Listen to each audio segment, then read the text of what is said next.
Thank you, Sharice, for saying that. We appreciate your time, and thank you everybody for coming today. We know everybody's busy, and everybody takes a little time out of their day. We appreciate that. One of the things that's most important for us in the world is making sure we have enough money to retire and to live comfortably and to make sure we take care of ourselves and our families. One of the things we're doing today is we brought in a guest speaker from one of the companies I work with, Joe Hegg from Allianz Life. They're a great credit union, and we've really worked with them a lot to help people figure out income needs and to figure out better planning on different situations. So Joe has been, again, one of my partners forever. He's been doing this for a long time, and he's been great. So what I'm going to do is let Joe jump in, and he's going to talk a little bit about income planning, about what they recommend, and then we can go from there. And if anybody has any questions, I think there's a way to raise your hand on the chat, or you can even ask a question on the chat, or just unmute yourself and jump in. So Joe, I'm going to let you jump in, and we do appreciate it. And I'm going to the end. Thank you so much, Larry, and just a thank you to Partner Colorado Credit Union for having me on today, and every one of you for attending, obviously. Can you hear me okay and see my screen okay before I start rambling? That is important. No, I really appreciate you guys having me on. And yeah, really just to kind of piggyback and echo off some of Larry's comments. I don't know if I'll be able to see if someone's asking a question. So if one of you two want to jump in and let me know, please do. But if you have questions about a particular slide or topic that we're discussing, please ask. I'm assuming there's somebody else on this call that would have the same question as you. But if it's something about your personal situation, not really going to be able to answer that today, obviously. Especially with it being recorded and everything else. So that's a really good opportunity to maybe sit down with Larry and, have that conversation, because it's just hard to answer those questions off the cuff without knowing a lot more about your situation. But the presentation we're going to talk about today is the value of income planning, really a process for retirement preparedness. And look, the goal of this presentation is not for you to walk away today and think, oh my gosh, I've got it. You know what I mean? I have my plan. I know exactly what to do, because that's impossible, right? Every person's situation is completely different. Everyone's retirement plan is going to be completely different. There is no one size fits all, right? But the point of this presentation, hopefully, is really just to get the wheels turning for you, right? If you're thinking about retirement in the near future, if you're sitting here saying, man, I'm not retiring for another 10 years, even better, honestly. The longer time frame you have, the better, because the point of this presentation is to get the wheels turning and hopefully be a catalyst for change, to help you get even more on track or back on track if you're not already, and closer to your goal. Because at the end of the day, think about it. We work our entire lives, our entire working lives, to hopefully one day be able to retire. The question kind of comes though, how do we know when that day comes, right? Or how do we know if we're even on track? We save money in our 401ks, maybe our IRAs, maybe we have investment properties, all these different things. But how will we know when we're ready? How will we know if we're even close to our goals, or how far, off we are? So really, this is such a big deal. It only makes sense to take some time and make sure that we're on track. And if we're not, how do we take actionable steps to get back on track and closer to that goal? This is a monumental task, planning for retirement. It's a lot like climbing a mountain, and a lot of times we need some guidance along the way, right? So I use this analogy a lot at the start of these talks and presentations, but in the right-hand side of the screen, you'll see Mount Everest in the background there. And in the foreground, I don't know if you can see it or not, but there's some little mountain climbers, and actually the guy in the back in red, or gal in the back in red, is a Sherpa. And what these Sherpas do, it's pretty cool. You can actually pay a lot of money, and you can join one of these companies and you can climb Mount Everest. I'm not saying that everyone can do it, but there's training that they do, all these different things. And what these Sherpas do is their job is to get you up Mount Everest and hopefully down Mount Everest safely. That's the whole point. They get paid to take you up the mountain and down the mountain, hopefully safely. Here's the challenge. Not everybody makes it. Obviously, there's inherent risks climbing well, it's technically not the world's tallest mountain, but it's the tallest mountain above sea level, right? It's kind of a trick question there. But there's a lot of risks there. And there's an interesting statistic I found, and not to be morbid at all, but it's something to think about, and there's a lot of parallels here. There have been about 300 people that have died attempting to climb Mount Everest. 300 people documented, I should say, died that have attempted to climb Mount Everest. And of those people, 80% of them, the overwhelming majority, they actually died on the way down the mountain. Not up, but they died down, going down the mountain.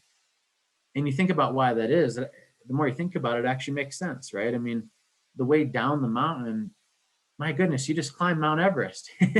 You have to be exhausted physically, emotionally, mentally. I mean, you've got to be just beat down. So that only increases the chance of risk, right? That you take a misstep on the way down. Not to mention, a lot of times weather systems will move in when you're at the top. And look, there's no way to go but down. And if those weather systems pick up or get worse, people could, hate to say it, but they can get blown off the mountain. And then last but not least, the elevation of Mount Everest, I mean, that's where 747s fly. So, you need oxygen. And a lot of times they have equipment failure or people run out of air, things of that nature. So the point I'm trying to make is, just like climbing a mountain, when it comes to retirement, the biggest risks we face are not necessarily going up the mountain, but it's really going down the mountain, right? If we want to think of retirement like climbing a mountain, the working years, we're climbing the mountain, we're saving money, we're investing our assets, we're building that giant, hopefully giant nest egg. And then one day, our goal is to get to that top of the mountain. It's to get to retirement day, right? Where we are financially free. We no longer have to work. We have enough money saved, hopefully, that we can live out our retirement years and no longer have to go in to work every single day. Now, the challenge is this. And if you remember one thing from this entire presentation, let it be this. When we get to the top of the mountain, when we get to retirement day, we now have a finite amount of money that has to last us an unknown amount of time. Think about that for a second. We have a finite amount of money. When we quit working, there's no more money coming in other than from our investments. So we have essentially a finite amount of money that's dependent upon market returns that has to last us an unknown amount of time, because we do not know how long we're going to live, right? That's the unknown. So how much of that money can we spend each year if we don't know how long we're going to live, right? We don't know how long that money has to last. So that's where the biggest risks lie, right? Because we have only a certain amount of money that has to last us an unknown amount of time. There's so many risks that can derail our retirement once we get there. There's so many more things to plan for and so many more things to take into consideration and think about, because once we stop receiving that paycheck, once we stop climbing that mountain, again, that's what we have. And we are truly dependent on the market returns and how long that nest egg can last. And we're going to face a ton of risks. I mean, I've been hitting longevity risk pretty hard. Sequence of return risk, you can think of that as market risk.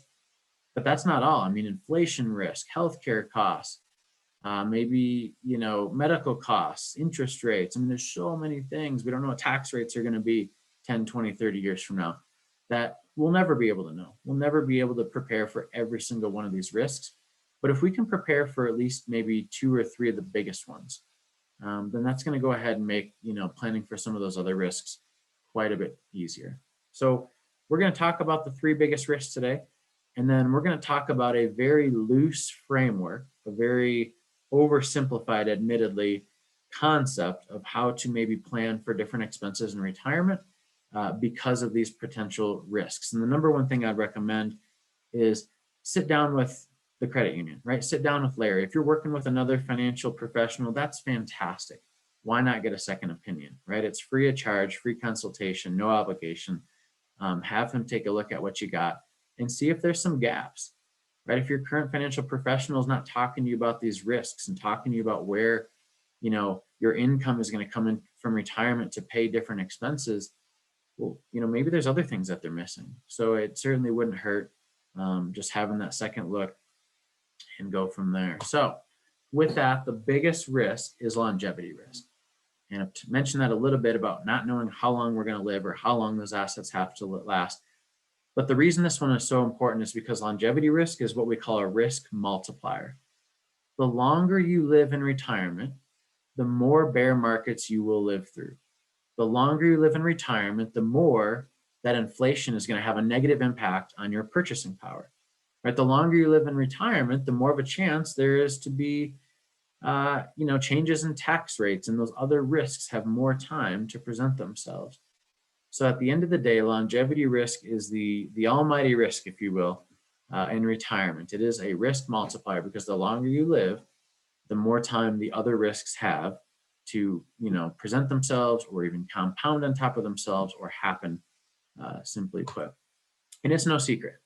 Everybody knows people are living longer, right? Obviously we've had a couple terrible years with COVID and people, passing away much sooner than expected. Heart goes out to all those folks. But in general, people are living longer, right? If you were born in 1960, your average life expectancy is, about 70 years old between male and female. Now they're projecting that people born in 2060, so 100 years later, their life expectancy on average from the day they were born, that's the key, right? Once you reach age 65, your life expectancy is exponentially higher. But the day you're born in 2060, they're saying those babies' average life expectancy is going to be over 85 years old. That's insane. That's almost, 16, 17 years longer people are living on average from the day they're born from, 100 years ago, back in 1960, when they really started collecting and gathering a lot of this data. Not only that, and by the way, guys, this chart is terrible. I apologize. It totally needs to be redone, but I can't make any changes because somehow this was approved through our compliance department and FINRA and the SEC and everything. But oops, I screwed up. There we go. So I know it shows percentages on the left and percentages on the bars. Look, simply put, the percentage on, or the bar on the left, so for male, for example, there's two bars above male, 72% and 32%. What the slide is trying to say is a 65-year-old male today has a 72% chance that they will live to age 80 and a 32% chance that they will live to age 90. I know this graph does an absolutely terrible job of explaining that, but that is what the statistics and the data is trying to show you. So a female has a 78% chance of living to age 80 and a 42% chance of living to age 90. Again, this is a 65-year-old today, so someone that's 65-year-old right now. But the thing that's really interesting is a couple, right? A 65-year-old couple today has a 94% chance that one of them will live to age 80 and a 61% chance, more than half, that one person in that couple will actually live to age 90. And that's such a big deal. Why? Because back in the day, people worked till 65 and they lived in retirement maybe 10 or 15 years, right? 75 to 80 years old. Think about your parents. How long did they live? My grandparents, all that stuff. You're thinking about a 10, 15 year retirement. 20 years was a long retirement, almost unheard of. Well, now if you have a 61% chance over half the time that one of you in that couple is going to live to age 90, well, guess what? Now we're planning for 20 and 25 year retirements, not 10, 15, or maybe 20. Now it's 20 or 25 year retirements, which all that means, obviously, is that our nest eggs, right? The money we've saved for retirement now has to last us another 5 or 10 or potentially even 15 years, which that's a challenge, right? To make money last that much longer, that's a big deal. So again, something to think about. Number 2, market volatility, or as we call it, sequence of return risk. This is a big deal, and I don't think many people understand sequence of return risk. So if you have questions on this one, please, please, please ask. This is a really, really important thing, and I will try to summarize it at the end and make it super simple for you all. But to kind of explain what I'm talking about, what you're seeing are the returns of the S&P 500 going back the last basically 10 years, from 2010 to 2019. They haven't updated it for 2020 yet, but you get the idea. And these are the individual annual returns of the S&P 500 over those last 10 years. Market's been phenomenal. The only real down year we had in those last 10 years was 2018, where the market was down about 4.5%. But outside of that, we've had some very good, robust growth years in the market. Now, if we were to average all 10 of these returns over those last 10 years, you would have had an average of 14.51%. Not too shabby, right? I'll take 14% all day long. No worries. However, what if we switch the order or the sequence of those returns? What if we listed them from smallest return to greatest return, right? How would that impact the average return after 10 years? What if we put the lowest return first, that negative 4.38, and ended with the largest return, which is 32.39? How would that impact the average? It doesn't. It's a trick question. You still average 14.51%. Now, hold on. I know some of you are chomping at the bit to say, wait a second, just hang tight. We'll get to that. What if we switch them completely, though? What if we put the biggest return first and then end with the lowest return? Surely this will make a difference in those average returns at the end. And in fact, it does not. If you literally just average out those 10 returns, no matter what order you put them in, it's a 14.51% return. Now, hang on a second, because what I'm talking about is buying and hold investing, right? There's no impact if you're just reinvesting your gains, right? You're not selling any shares in an up year, and you're not adding any new investments. So we're not putting money in, we're not pulling money out. If I bought a stock today, no matter what the order of the next 10 years worth of returns are, it would not impact my end result. The order wouldn't, the returns would. And if I was adding to that stock or pulling money out of that portfolio, that would have an impact. So why am I talking about this and why is this so important? Because guess what? When we get to retirement, our employer is no longer going to send us a paycheck every week or every 2 weeks or every month or however often y'all get paid. We're going to have to start pulling money out of our investments, most likely, unless you have a rock solid plan in place where you get income from other sources. Good for you. Most of us, I would argue, do not. So our plan is to, spend the money that we've worked our whole lives to save, which means we're taking distributions. We're pulling money out of those investment accounts to pay our bills in retirement. And in that scenario, guys, when we're either adding money to investments, which most of us are right now, right? The first example I gave is kind of ridiculous because we're always typically adding money to investments, but I just wanted to point that out. Or if we're pulling money out of our investments, that's when sequence of return has a huge impact on how long our money is going to last. And here's what I'm talking about. This is a scenario. We're going to look at 3 scenarios. In the first one, we'll talk about the same person and same scenario. It's just the sequence of the returns that we're going to mix up. So here we have James. James is 60 years old and he wants to retire. And he has $1 million portfolio. He's done a really good job saving. He's got a lot of money saved up for retirement. James wants to pull $50,000 annually from his portfolio. And we're going to adjust that to 3.5% each year for inflation. We'll touch on inflation next. So we'll come back to that number and how realistic that is, or if it's high or low or whatever. But just so you kind of know the parameters. So James pulling $50,000 out of his $1 million portfolio, and we're going to adjust that for inflation by 3.5% each year. Scenario 1, we're going to assume that every year he makes a 6% return, every single year, which is super unrealistic. Markets don't only go up the same amount every single year, but just for simplicity's sake and sake of comparison, that's what we're going to show. Scenario 2, we're going to show a varying sequence of returns, positive 27, positive 9, positive 7, negative 15, that if you compound those out on an annualized adjusted return standpoint would be a 6% average rate of return. Don't try to do the math on your calculator. They're talking about compounding average annualized returns that would give you 6%. Scenario 3, we're going to show the same 4 numbers, but we're going to flip-flop the order, right? We're going to start with the down year first and finish with the big up year last. And what we're going to do now is we're going to see how that affects how long James's $1 million lasts him in retirement. Scenario 1, if he has $1 million portfolio and he makes 6% every year, and we pull out 50 grand every year, He eventually runs out of money in 29 years. And I know some of you are thinking, well, wait a second. If he's making 6% on his million and he's only spending 50, how did he run out of money? It's because we're adjusting that inflation or that 50,000 to inflation each year. So every year he needs a little bit more, a little bit more, a little bit more, a little bit more. You notice in those first few years, his account value is actually like going up or basically staying flat. And then eventually the inflation takes hold and he needs to pull out quite a bit more than what his portfolio is actually making. But still, that portfolio, his $1 million lasted him 29 years. That's great, right? We talked about trying to get to age 90.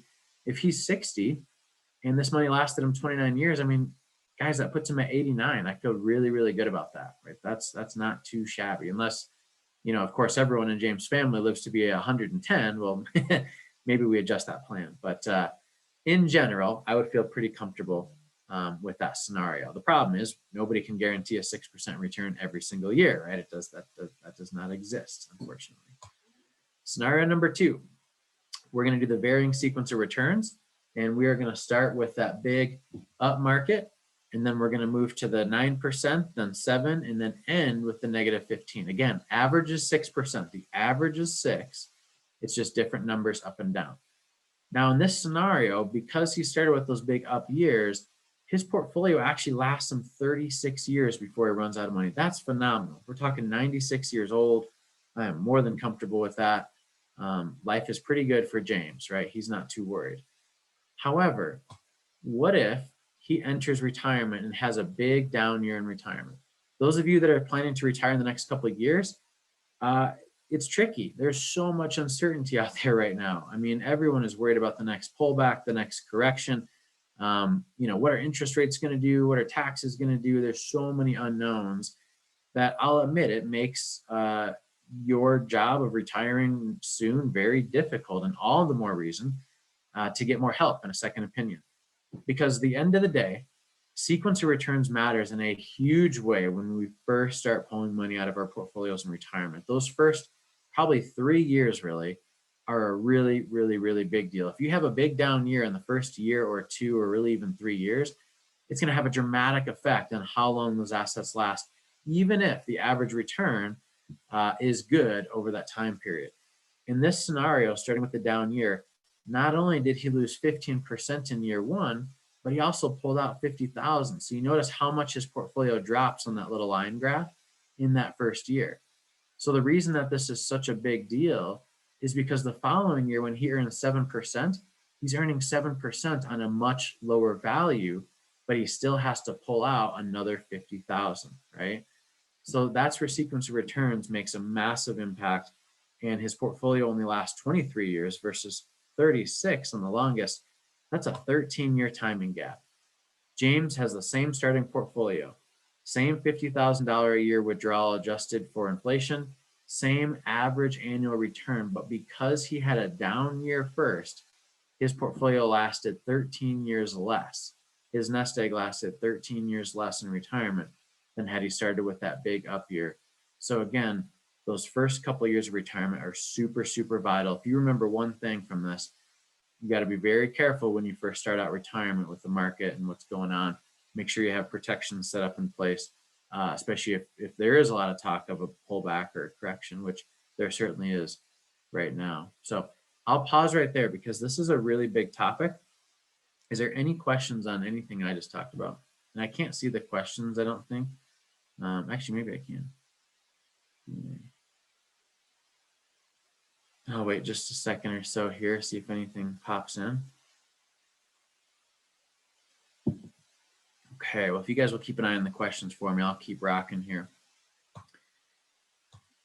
The last biggest risk in retirement that we want to kind of touch on, and then we'll talk a little bit about some potential ideas or strategies, is inflation. I want y'all to think right now, and I don't know if you can even talk or whatever, but just think about what is one thing in retirement that we spend more money on than we do pre-retirement.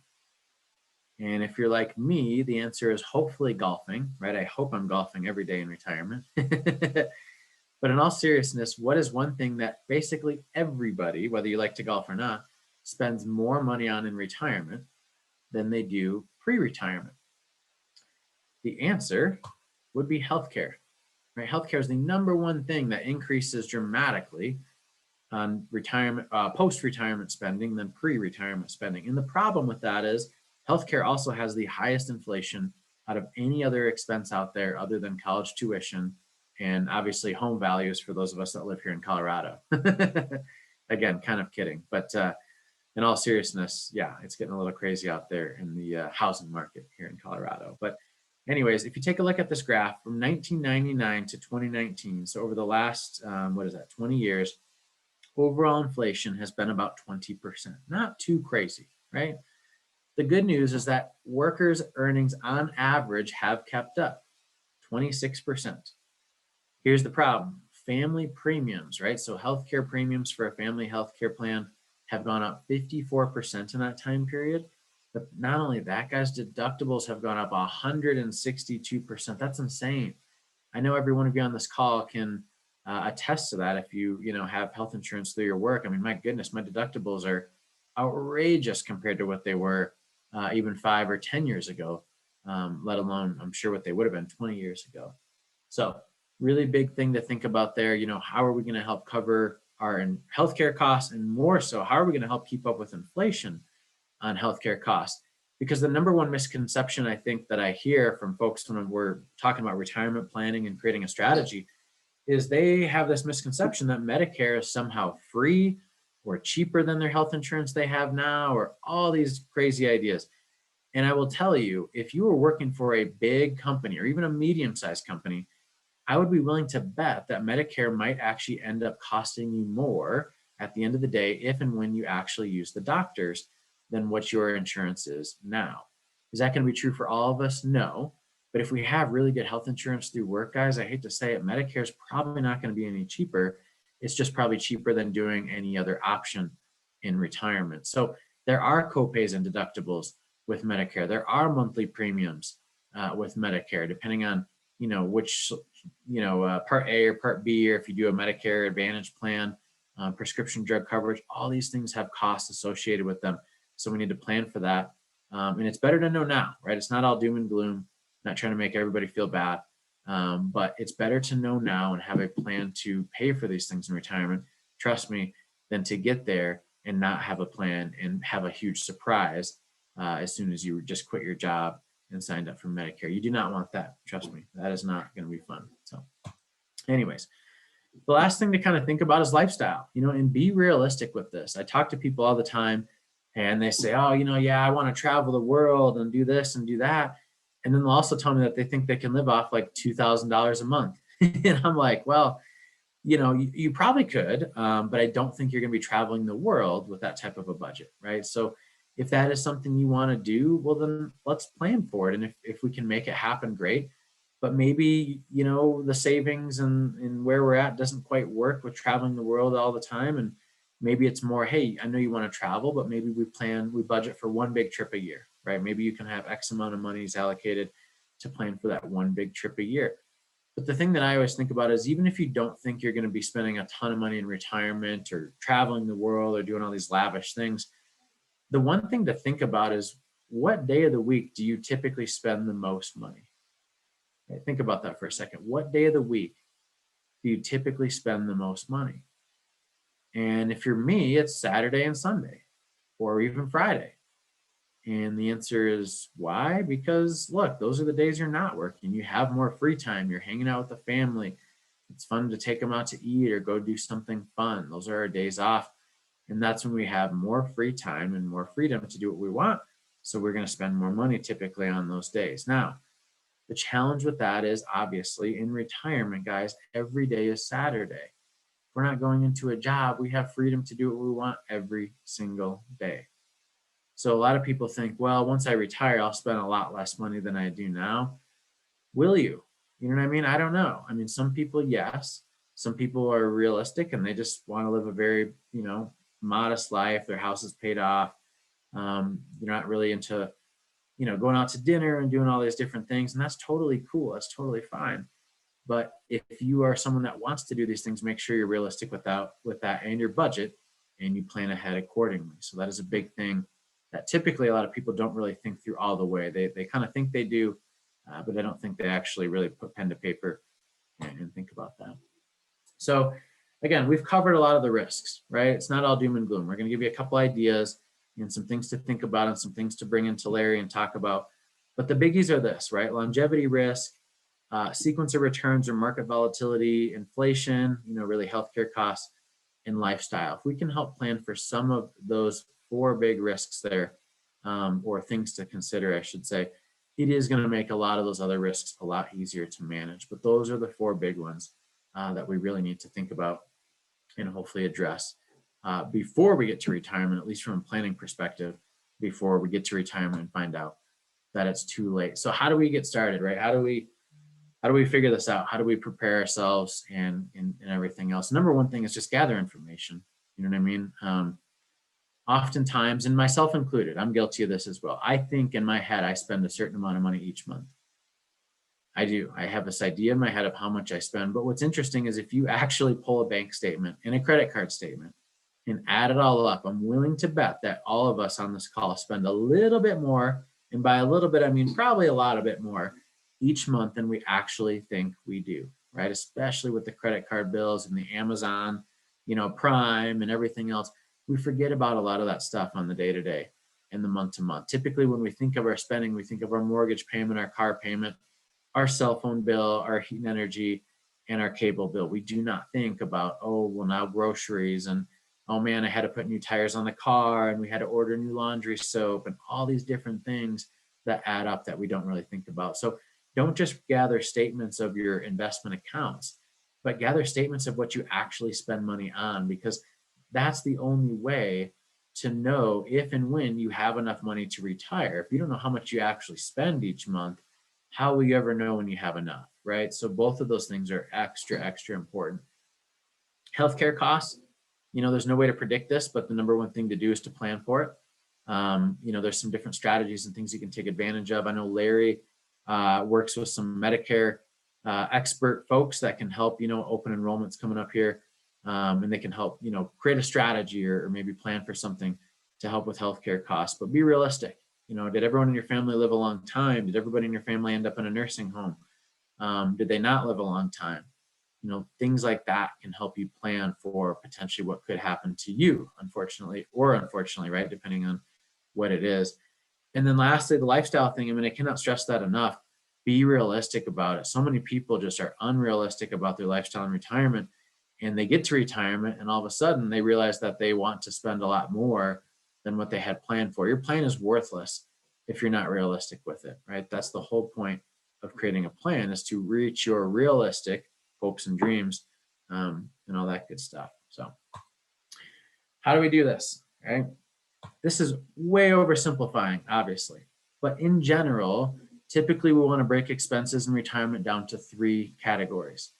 Number 1 is the essentials. These are the needs, right? We call them needs, wants, wishes, or essential discretionary legacy. Needs are things you absolutely have to have to survive. These are essential. These are non-negotiable. They wrote food, clothing, shelter. I would also add healthcare, transportation, and taxes. We have to pay taxes no matter what. We need healthcare no matter what. Food, clothing, shelter. And I would argue we need transportation no matter what, unless you have someone in your family that's willing to drive you around all the time. That's great if you do when we're older, but those are things that we have to have typically to survive.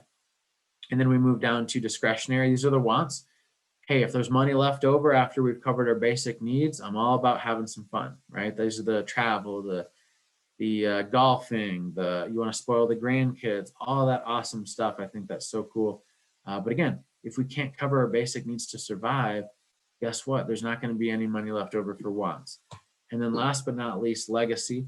It's always great to leave a legacy or, leave some money for the grandkids to go to college or for your kiddos or whatever. But at the end of the day, we want to make sure you survive, right? With the essential expenses, we want to make sure you have a little fun, right? You've worked your whole life for this. And if there's money left over, great. And if not, it is what it is. But we want to make sure we cover the essentials and the discretionary first. Now, in terms of where we pull money from for different expenses, the essential expenses, again, those are non-negotiable. Those are things we have to survive. So I want to cover those with guaranteed sources of income. And that way, no matter how long we live, no matter what happens in the stock market, we can at least pay our bills. You cannot just decide one year because the stock market's down that you don't want to pay for food or shelter or healthcare. You can't. Those are non-negotiable. You have to pay for those things no matter what. So I don't want to risk those monies that I'm going to use to pay for those typically in the stock market. I want to use guaranteed sources of income. And for most of us on this call, if we do not have a pension, Social Security is going to be the one thing we have that is going to give us income for the rest of our lives. I know there's a ton of debate out there. I'm sure someone's saying, well, yeah, but Social Security could go broke in 20, whatever. I do an entire presentation on Social Security. And I'm not saying Social Security is not ever going to go broke, but I will tell you that 65 million Americans receive a Social Security benefit, and it pays out $1 trillion of benefits. So why I don't think that Social Security can just go broke is because 65 million people are going to vote. Someone's going to run on a platform to fill that gap of solvency for Social Security in the next 20 years. And not to mention, the US economy cannot handle having $1 trillion extracted from it, right? All that money that is paid out from Social Security, that's money people spend on food, healthcare, shelter, transportation, and taxes. That's money that helps stimulate the economy and keeps the world going round, if you will. And that's going to be the foundation for pretty much every retirement plan. Let's figure out how to maximize Social Security. Let's try to get the most money out of it possible. Larry has access to probably the most sophisticated Social Security planning tool out there. It not only will help you maximize the Social Security benefit for you, but also your spouse and ultimately any survivor's benefits. So if you haven't really taken a look at your Social Security benefits and thought through how to maximize them, that's another huge opportunity or reason to get with Larry and have a conversation. And then basically, guys, we have our sources of income, right? So Social Security, pensions, maybe you have an annuity, something like that. And then we want to figure out our expenses. And again, I am way oversimplifying this right now, but just in a nutshell, we want to come up with an income gap, right? Or maybe you don't have an income gap. Maybe your Social Security and your pension, and maybe you already have an annuity. Maybe it's enough money to cover your expenses. And if that's the case, holy smokes, you are in the minority, I will tell you. But good for you, right? Now we can really focus on the wants and the wishes. But for most of us, we're going to have a gap there, right? Our Social Security might, between husband and wife, might give us $50,000 a year, and our expenses might be 70. So we would have a gap of 20,000 a year. Where are we going to get this other 20,000 a year? And what happens if we live too long?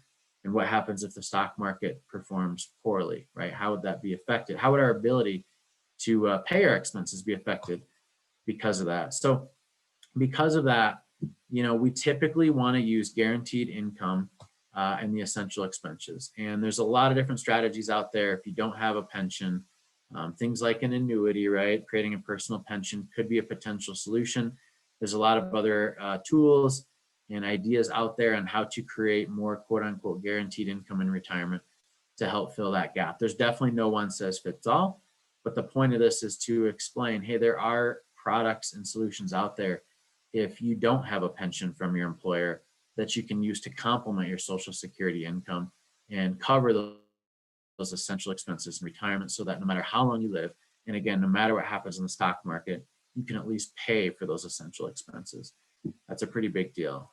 But at the end of the day, and we'll kind of wrap up with this, having a plan is everything, right? If you're trying to hit a target, right? If you're trying to hit a goal, how can you reach a goal you do not have, right? How can you hit a target that you cannot see? How do you know when you're going to have enough for retirement, or how much it would take, or where those monies are going to come from in retirement to pay your bills when you quit working? It's great to just focus on saving and working and climbing that mountain, but maybe you're already there, or maybe you're further away than you thought. The only way you'll know is if you actually put pen to paper, sit down with somebody who knows this stuff inside and out, and actually helps you formulate a plan and provides you actionable items and ideas to get you either back on track or more on track, or figure out when you could retire. Definitely feel more confident, help set realistic expectations. I think the number one thing that people do not know is you've saved up $1 million or 500,000 or 2 million or whatever you've saved for retirement.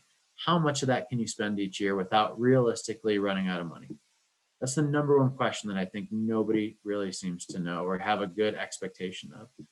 And that's something that Larry and Partner Colorado can help with. 47% of people that work with a financial professional, they feel comfortable that they have enough money in retirement. And ironically, almost half of those people, half of people that feel comfortable in retirement, they actually own an annuity versus 20% that do not. So again, what are the steps? Number one, gather information, not just your investment accounts, but gather information about your spending, bank statements, credit card statements, figure out exactly how much you actually spend and get a couple months worth. Don't just pick last month, right? Maybe you spent a ton of money last month, or maybe you didn't spend any money last month. That's going to throw that off completely. You really want to average it out over a handful of months. Step two, create your own Social Security account. The website is ssa.gov. If you just go to Google and you type in ssa.gov, you can print out a Social Security statement. And that's all you would literally need, along with knowing your birth date, which I'm sure y'all do. And Larry could go ahead and run your Social Security information through the Social Security Analyzer and help you maximize those benefits based on the inputs that you enter into the tool. And then obviously perform a retirement income analysis. How much income do we have? Where's our gap? What are our expenses? And then talk about a solution. There's no one size fits all. Maybe you've got enough money where you're good, or maybe you need to start saving more. Maybe you need to look at creating some more pension-like income. Who knows? There could be a lot of different things there that come out of those conversations. And then obviously, until you get to retirement day and even through retirement, you want to monitor and adjust things, right? Just because this is the plan today, doesn't necessarily mean it's the plan a year or two from now. You always have to update the plan because things change in the world, things change in your world, things change in the investment universe every single day, all the time. So anywho, with that, I hope that you all took something away. And again, hopefully this is at least a catalyst to say, you know what, I've just been working, I've been saving, and I've been hoping that I'm going to make it to retirement day. But I will tell you, hope is not a strategy. Make sure you sit down with someone and have an actionable plan that you can actually focus on. So hopefully this is a catalyst for change to talk to somebody and make sure that you are on track and go from there. So I will turn it over back over to Partner Colorado.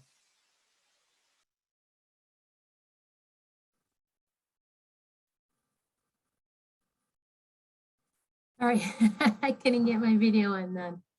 Thank you so much, Joe. I really appreciate it. Did we have any questions? I didn't see any in the chat. Definitely is a good time if you have a general question for Joe. We would love to answer those here. If not, we can definitely, anytime afterwards, you can reach out to Larry. Larry's here at the credit union and can provide information, or he can even link you up back with Joe if you need it to. My name is Cherie Scott. I am the financial education manager here at Partner Colorado Credit Union.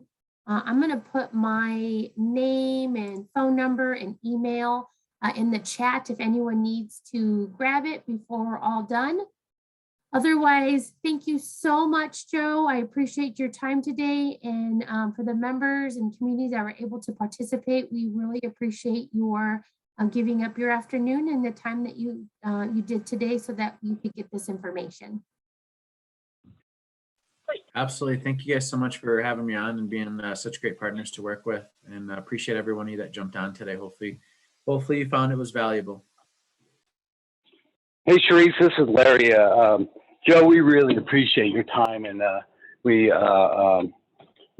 is always helpful. We really, everybody needs to make a plan. Not everybody knows what to do. That's why we do these. So, I'm going to leave my number. If anybody wants to write this down, I'd love to sit down and talk to you. We can always pull Joe in if we need to. Joe offers a lot of those personal pensions, but my number is 303-870-3853. That's 303-870-3853. You can always get a hold of me through the credit union as well, or email me if you want. But that's about it. We appreciate your time and don't want to take up all your day. So any questions, don't hesitate to reach out, and thank you so much.